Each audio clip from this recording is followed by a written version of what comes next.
we're gonna get into deep spoilers now. So okay, let's do this. Let's tell you exactly why this film is garbage. Although we already did that. Oh, so there are so many nonsensical plot holes. This actually deserves a full review with parodies, with like, if I had the DVD, you need to analyze this. And I hope my buddy Phalis does a review on this. Go check out his channel. He's done all the films prior to this and even the CGI films. So hopefully he does a good one this. But it's going to take a while because we have to wait for this thing to come out on DVD and show you how ridiculous this is. I wish. I wish. That's what it deserves. I honestly thought it was going to be like straight to DVD. It should have been a straight to DVD movie, and it's not even worth the DVD that it's printed on. It's that bad. So let's start. Somebody just throw something out that was ridiculous. Wesker is a bitch in this movie. Thank you. So Wesker was actually like that actor. Yeah, like what the fuck did they do to him? Yeah, he's not in this film. Essentially what he is he hangs out at the Hive by himself, and he tells the Red Queen 5 separate scenes. They're exactly the same scene. It repeats 5 times. He goes, Alice is on her way. Engage the security lockdowns, and the Red Queen. Security. The Red Queen is the one helping out Alice to get here so that she can help out Alice and save humanity. That's a completely separate plot hole because in the previous film, the Red Queen wanted to destroy humanity. The Red Queen is determined to destroy all life on Earth. This is the last that remain of us. Which was a previous plot hole because in the first one, the Red Queen was programmed not to hurt employees, not to hurt anybody, and she only did that because she went psychotic and she was trying to preserve life down there. Mm-hmm. So it is nonsensical, the Red Queen's motivation. But anyway, Wesker tells her to lock the thing down 5 different times, and she gives up manual control to him, and he manually shuts these things down. Yet, by the time Alice shows up at this place, she just walks right in. The door is wide. There's a security door that's like 20 meters thick of just pure iron and steel, and it closes and even crushes some zombies that are chasing them through. You can't even say. Why didn't you close this door the first time? You had 5 hours in advance. You may be thinking, oh, it's because the Red Queen was trying to help Alice. No! Wesker was watching it! Yeah. He was watching it on the camera! He knew the door was open! Hey, but this is maximum security, guys. We never get a boss battle for Wesker. The boss battle in the previous film was disappointing with Wesker, where he fucking throws, remember that scene where he throws fucking glasses in my face?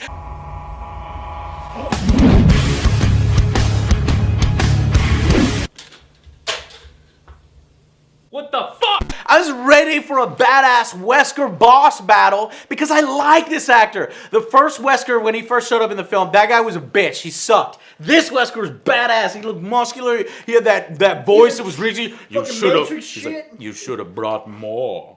And, that kind of stuff. Yeah. And he's never gets a battle in this. In fact, Wesker dies like a bitch. He's supposed to be this super powerful guy that can take on bullets, that can move super fast. He's dodging everything. He has Plagueis as well, powers. We've seen that. And how does he die in this film? How does he die? He gets his ankle crushed by a door. His ankle is crushed by a door that falls on him. Hey guys, I guess they got his Achilles And then he just sits there on the ground, and he's forgotten. The film goes on, and then the place blows up, and he's like, oh, we're gonna blow up. No, he's all like, he's like, help me. You have to help me. Oh, he's like, help me. You're dying. He's like, you're fucking, just tear your leg off. We know you can regenerate. Yes, Wesker would have tore his leg off, and his leg would have came back, and then he would have been fighting and shit. We don't even get that. That's how insulting this movie is. You bring this actor specifically to replace the other Wesker actor because this actor has presence. This actor was a boss battle in previous ones, and they never do that. They bring back the old guy from Game of Thrones because he's hot or whatever, because Game of Thrones is hot, and they try to do a boss battle with him, but it is the stupidest, most ridiculous shit because Alice doesn't have her powers, but yet Alice does this thing where she looks at various objects in this room to attack the doctor with. Those are Isaacs. And there's like... She's like there for 5 minutes. It's excessive because she's calculating all the probabilities and it's actually showing it. Oh, look, audience, you get to see how she kills the boss 4 times. But they're all done in shaky cam and shitty. The boss can do that too. But the twist is the boss has augments. He's like, Not "Don't T-virus, even not try." Plagueis, but just regular bio-augments. So we brought Deus Ex into this. Yeah, they did, and he calculated the 100% probability that she couldn't use the fountain pen, that she couldn't use the ice pick, that she couldn't use the wine bottle, that she 20%. couldn't, and they do this like 5 different little things, and it's like the movie is so enjoying its garbage that the rest of us are like, what the fuck? You're only supposed to really do 3 of those. It's the rule of 3, and they go on and do 5 or 6, and you're like, get to the fucking point. And the boss battle is so lame because the boss battle ends up in that laser room, and they're obsessed with this laser room, and they can't even get the thing that they're obsessed with right because they never do the grid. You could have killed Alice. Alice could have killed him. He could have died through the laser grid. Yeah. Even that would have been good. But no, Alice pulls a grenade where he wasn't paying attention because he wanted to chop her fingers off through one of the lasers. While he wasn't paying attention, there's a grenade, blows up. And this is a regular human being with augments. Yeah, let's talk about inconsistent explosives here. First of all, in the beginning of the movie, they show a claymore. And the claymore blows up like a nuke. I'm pretty sure claymores don't blow up like that. They don't blow up. And then let's talk about that grenade that goes off like a little pop toy and just injures him. And on this side was the whole reason why the film existed, the antivirus. Yeah, right here. So she There's could a have grenade. blown up the There's a grenade antivirus. right here. If it was But a it was real grenade, it would have blown up protected. the whole fucking room. Protected Okay, in and a metal also, case. let's talk about the gaseline on the top of the building. Oh my Oh, god. that How they're scene was dumping so gasoline down Awful. onto a bunch of fucking zombies, right? And then it's barrels, okay? It's barrels on top of the building leaking gasoline down onto the zombies. So okay? in the trailers, you've seen these 2 trucks, these 2 badass armored cars that bring an army of the undead. Yeah. Why there's no undead already in that area, we don't know. Yeah. It's just stupid. So they're bringing the undead into this Everything is last stupid. stronghold of humanity, one of them, and they have this plan. But so they're pouring this gasoline down on these zombies, and then they take a torch and they light the gasoline. While the gasoline is still pouring, It's there's still more pouring from the barrel. But the fire only goes down. Yeah, it doesn't only go goes down. up. It only goes down. And it doesn't blows come up the back whole up thing. and blow up the entire Which is top of the probably building. what it should have done because there was gasoline all No. along there, all along the sides, all along. Doesn't make sense. It doesn't make sense. You don't And Defies It's a movie. physics. pouring this shit on bad movie logic. CGI effects. There was all the zombies were poorly done in CGI. They ran out of money. Clearly, this didn't have the same budget as the other ones. In fact, it probably had the same budget of the original. And that's why they weren't able to bring back all these actors. There was no reason to do this film like this. And they did it. And they didn't give a shit. And they know that it's going to make money because these things make money regardless. And so we did our duty to go out and review it just to make sure that they didn't realize somehow that on the 6th try, let's go back and look at where we messed up. Let's go back and look and see how we can improve this and really give the fans of this franchise, the movie franchise, because obviously the fans of the video game are fucking pissed off with this shit because it ruins everything and it shits on the lore. Let's give them something to be happy about. But it even shits on the fans of the movie franchise because it fucks up all of the things that they've set up before, completely ignores it. So the final thing is that the Red Queen has been Alice the whole time. That is the thing. And that makes no sense because in one of the films, it was because this doctor created, because he wanted to, the daughter character was, the Red Queen was based on his daughter. But now, like, they just, no, it, like, that, did that not happen? What the fuck? No, it was Alice the whole time. And so, and it turns out that the Alice we've been following this whole time is not the original Alice, but she was just one of the clones. And she's always been a clone from the first film. The real Alice is some old lady because of her advanced aging. She went from a little girl to an old lady. And She's only 25. yeah, and so there's 3 Alice characters. There's the Red Queen hologram who has been Alice this whole time, which makes no fucking sense through any of the other movies, and you don't even buy it here. And then you have old Alice who wheels out, and there's, why the fuck didn't she do anything during the previous 5 movies and She do was in anything about cryogenic anything? stasis. She must have been in cryogenic stasis the whole time. We need to talk about that. And then finally the third Alice, and then Dr. Isaacs comes up with the most creative line of the whole film. That's the only time I heard. Yeah, he calls them the Trinity of bitches. Yes. That was fucked up. The audience laughed on that one. That was the only laugh, but it was like a whoa. Did he? They Yeah, really I was went like, there. oh my god, I he was just like, called what little girl bitch.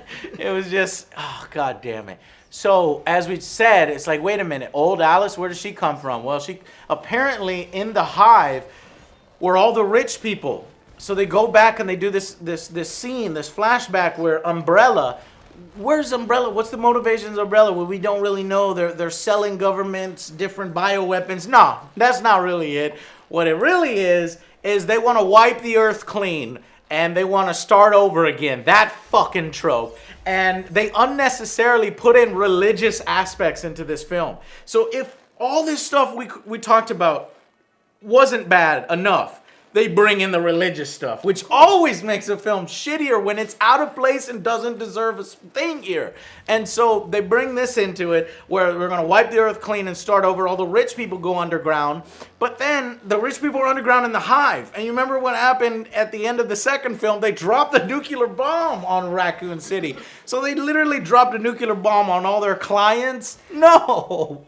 It's so fucking stupid. But anyway, Alice puts bombs over here on these rich people, and she blows it all up. So pretty much every remaining human being is now dead, except for her, and she's not a human, she's a clone, and maybe Claire somewhere, right? Claire's like, I'll be right behind you. And that's all we see of Claire. She's still underground in the hive for no fucking reason. And there's no resolution to even the one character that they bring over from the 12 characters they've shown off. They bring one character, they don't resolve it. And it's... So eventually she gets the green antivirus and she's like, she tries to crack it on the ground so that it can go into the air. And Dr. Isaac's character comes back, grabs it, and he's like, not yet. And then another Dr. Isaac's character comes because apparently they were clones. But he goes crazy seeing that there's two. World. Who are you? Who are you? It Who was are the you? Arnold scene. And so he's like, stab you abomination, the religious shit. You're an abomination. And so then he dies. And as he's stabbing How does him, he the still zombies live? that he brought with him the whole time, that army of zombies that he was bringing, that version of the doctor, finally the zombies just chew on him. And then he dies. It's like, what the fuck? And so Alice is about to die with all these zombies running at her, the whole zombies of all the world. And she breaks the goddamn thing, and they all start falling down. It was the biggest wave. wave ever. The wave. It was wave. And it's Even into though the air. supposed to kill her because she's There's infected no way. with the T-virus. I think I saw one right before she does that. One goes, wave. I haven't thrown it yet. I'm watching. There are so many plot holes. I can't wait for somebody to get this on DVD and dissect this thing, because it is literally the worst film of the franchise and one of the worst films of all time. And if anybody tells you to go see it because it's an action-packed ride or the action's good at least, and you're supposed to, you're not their friend anymore. you tell them fuck right off. You have horrible taste, and I'm never listening to you for movies again. And I've never ever wanted to tell people to do that, but in this instance, it actually, there is objectively good and bad, and this is objectively bad from a technical standpoint, from a story standpoint, from everything that they set up, everything that they ignore, all the nonsensical stuff. It's awful. They managed to put in a Resident Evil 7, so let's try to find one good thing in this film. There is nothing. There's no one good aspect. I can't. So we could tell you things that happen in it. Yeah. They do manage to put in one of the molded monsters from Resident Evil 7, which I'm going through now and going to review in the future. Another thing, though, is one of those monsters is in it, and that's it. Yeah. the antivirus is airborne. She fucking smashes it. And the movie, pretty much, she's riding off into the sunset. And there's then a these shadow fucking winged of the creatures, mutated creatures. I she forget what their wants- name is. Oh, she's being chased by two She of goes, them. my job is not done. And she's being chased by two How of is them. it not done? Those things should be dead. It's an airborne virus that just killed everything. And she says it'll take several years for the winds to reach the ends of the earth. But So my work is not done. No, your work is done. Just your stay work is right where done. you're at. and it will How are eventually. they not So in dead? other words, it's not look forward to working. the sequel. There's There's no no fucking way that this can go on. There's no It's sequel. no. Mark my If words, it there will goes be on, another I'll do something drastic. I will start a petition. I will do something because these filmmakers, the husband and wife Getting duo, out of if they're hand. even still husband and wife, this film probably broke them apart because it's that bad. If they're still together, they don't need to ever do this again. You know, Mila, I love you, and you're Lilu Dallas forever in my heart, and I like you. And you know, I'm happy that we did get a heroine that's not the typical heroine. She's a beautiful girl with action talent, and it's sad to see her talents wasted in this film when she could have been doing other films. But now she's pretty much pigeonholed to being Alice in these terrible. She's a prisoner of her husband and of these crap or ex-husband or whatever films, and it's a sad fucking thing to see the way this franchise ends. It's almost perfect in a sick, sadistic way that the shitty film franchise that started with a film that's really probably at best a 4 out of 10, the original, because that was garbage, that this is the longest running video game adaptation. That's sad. And it ends on potentially the worst way it could have ever ended. It ends like that. And there's even this little clip at the beginning, which was a promo for go to the movies, because the movies are having such a hard time of getting butts in the seats these days. Well, it's not because people are pirating, it's because shitty ass films like this are ruining people's experience at the theaters. And they're like, you know, this is for the fans, and enjoy the conclusion to our franchise and go see the movies or whatever. And it's just awful. It's like, wow, I'm just flat. I've lost my voice now. That's how bad it is. Hopefully I can still talk at PAX South. So we'll see you guys at PAX South. Yes, we will. I'm working on the Resident Evil review. We've gone through the game. We want to go through it in VR and get some more footage and some more ideas for it. So please be patient on that review, and don't go see Resident Evil, the final chapter. Potentially 0 out of 10, 1 out of 10 for sure. Thank you guys so much for watching, and please let the next film be good and bring us our moods out of this. I picked the next movie. I think I literally will be depressed I'm gonna until the pick next. John Wick. I can't wait for some of those films. Yeah. All right, guys. See you on the next Angry Joe show. Bye, guys.